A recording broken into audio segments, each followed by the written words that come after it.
रिक्षात कोणीही पॅसेंजर नव्हता, परंतु त्या ठिकाणी गर्दी भरपूर होती गावदेवीला.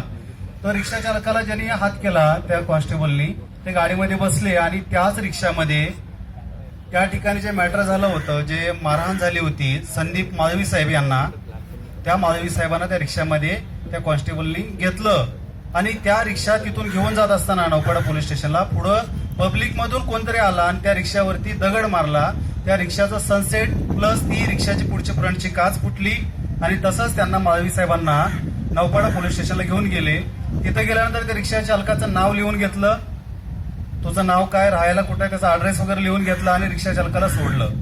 तो रिक्षा चालक हा महाराष्ट्र शिव वाहतूक सेनेचा सभासद आहे, म्हणजे आमच्या युनियनचा तो सभासद आहे. त्याचा मला लगेच 6:30 वाजता फोन आला की शिंदे साहेब असं मॅटर झालंय, उपायुक्तांना मी घेऊन जात असताना मी रिकामा चाललो होतो, मला पोलिसांना हात दिला, उपायुक्त बसले गाडीमध्ये, गाडीत बसल्यानंतर त्यांना पब्लिक भरपूर मारत होतं आणि त्यांना वाचवण्याच्या नादामध्ये माझी रिक्षा मी फास्ट गेला मला सांगितले पोलिसांनी आणि उपायुक्तांनी, आणि समोर येऊन एका व्यक्तीने माझ्या गाडीची काच फोडली.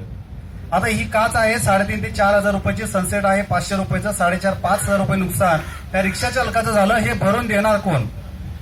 सर्वसामान्य रिक्षा चालक आहे, आज रोज कमवतो रोज खातो अशी परिस्थिती झाली. सर्व महाग झालेले आहेत, इन्शुरन्स महाग, रोड टॅक्स आहे, इन्शुरन्स आहे, बाकीचे सर्व करत असताना रिक्षा चालक हा अक्षरशः भरपूर वळपून जात असताना अशी 5,000ची घटना घडली तर त्याला जबाबदार कोण? त्या रिक्षा चालकाचा मला फोन आला. मी म्हटलं त्याला आता रात्र जाऊ दे, उद्या सकाळी आपण स्वतः त्या आयुक्तांना भेटायला जाऊ, उपायुक्तांना. त्या रिक्षा चालकाला मला सकाळी तो 11 वाजता, म्हणजे 11 तारखेला तो 11 वाजता मला सकाळी भेटला आणि मी त्याला सोबत घेऊन आता एकतर पोलीस स्टेशनला जाऊया किंवा महापालिकेत उपायुक्तांना भेटायला जाऊया. मग पोलीस स्टेशनला न जाता मी महापालिकेत गेलो त्या रिक्षा चालकाला घेऊन. त्या रिक्षा चालकाचं नाव आहे हनुमंत तिकोडवे. गाडीची अक्षरच्या काच फुटलेली अवस्था असताना तो म्हणत होता, मग अशी फुटलेली काच घेऊन कसं काय जाऊया, रस्त्याने काच पडेल थोडी. मी म्हटलं पडली तर पडू दे, पण त्यांच्या लक्षात आलं पाहिजे की तुझं नुकसान कुणामुळे झालंय. त्याला मी घेतलं, महापालिकेत गेलो.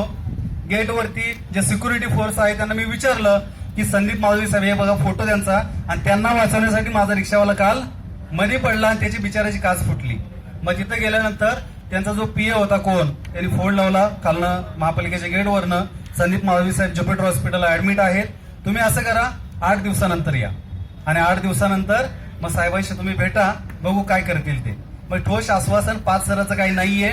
मग रिक्षा चालक मला म्हटला, मी तिथून परत आलो, रिक्षा चालक म्हटला तर शिंदे साहेब मी 8 दिवस थांबू का काच टाकायची?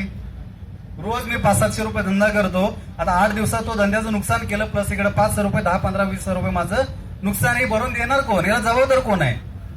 खऱ्या अर्थाने ही झाली 10 तारखेची गोष्ट, काच फोडलेली, आणि त्याचा वचपत यांनी काय केला 11 तारखेला काढला की उपायुक्तांना तुम्ही जर मारत असाल तर मी पण काही कमी नाही. ह्या हेतूने असं एक थोडे रागाला येऊन हे कृत्य हे संजय जयस्वाल साहेबांनी केलं.